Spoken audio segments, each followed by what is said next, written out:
சில்க்குக்கு. எங்க நாம போறோம்? சஸ்டிகா சில்க்குக்கு. சஸ்டிகா சில்க்ஸுக்கு எப்படி போகணும்? மேப் கிட்ட கேட்போம். கொஞ்சம் மேப் கிட்ட கேட்டு எங்களுக்கு சொல்றீங்களா? அதுக்கு நீங்க மேப்னு சொல்லுங்க. நீங்கள் போகும் இடத்தின் வழியை கண்டு சொல்லும் நண்பன் நான். நான் யார்? மறுபடியும் சொல்லுங்க.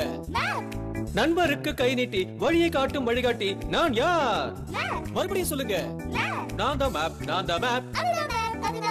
நான் தான் மேப். சஸ்டிகா சில்க்ஸுக்கு போகிறதுக்கு வழி கேட்குறாங்க. நீங்கள் போய் சொல்லிடுறீங்களா சஸ்டிகா சில்க்ஸுக்கு எப்படி போகணுன்ட்டு? Ilampillai, Salem main road, Sastika silks. இன்னொரு தடவை சொல்லுங்கள். Ilampillai, Salem main road, Sastika silks.